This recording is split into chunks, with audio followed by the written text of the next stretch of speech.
And Hilarie Bass, reunited is being used now, but it doesn't necessarily mean reunited with a parent. In some cases, they're talking about having these children go to some other relative in the United States.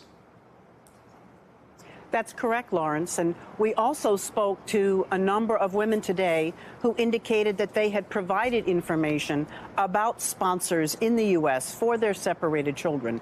One had a husband who was documented and lived in the United States, and she indicated from the first day that she was brought into detention, she informed them that she had a husband in the United States and that her children should be given to the husband.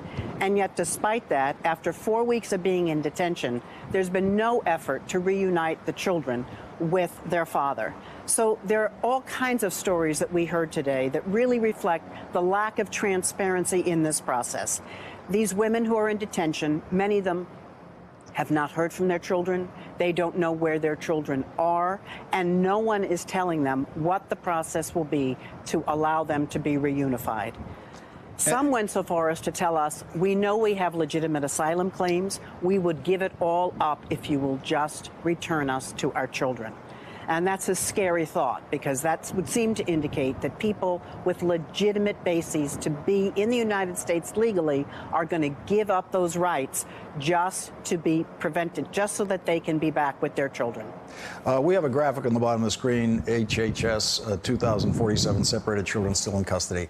I would respectfully submit it should say HHS says 2,047 separated children still in custody, because, Hilarie Bass, we don't know. As Jacob Soboroff just said, we can't trust the numbers coming out. We can report what they say and attribute to them that they have said it. But Hilarie Bass, how will we, is there a legal way? Do lawyers have a strategy for trying to amass case data from around the country and figure out an independent source of real numbers?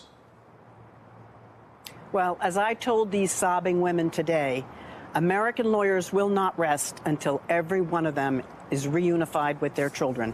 And so we are seeking volunteer attorneys, both to represent the parents in South Texas, as well as the children in whatever city in the United States they are, to evaluate their legal claims and to ensure that there is someone who will be their advocate, to do everything possible to ensure that they will be reunified with their parents. What did you see in immigration court today? Does it look like a changed policy is in place?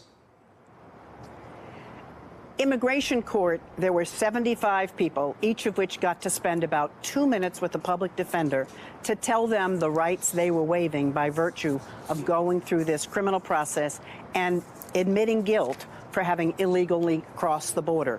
But mind you, this is a direct result of a zero-tolerance policy.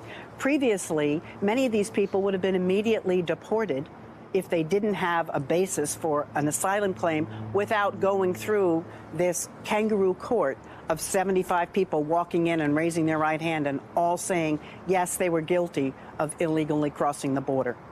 Jacob It didn't Soboroff, accomplish anything. Jacob, do we have a total? Do we have a real total number? Because the media has been using this number, 2,000, low end of the 2,000s, that was a June 9th number. And the policy went on for another 2 weeks after that. Has the federal government ever released a total number of children who they separated?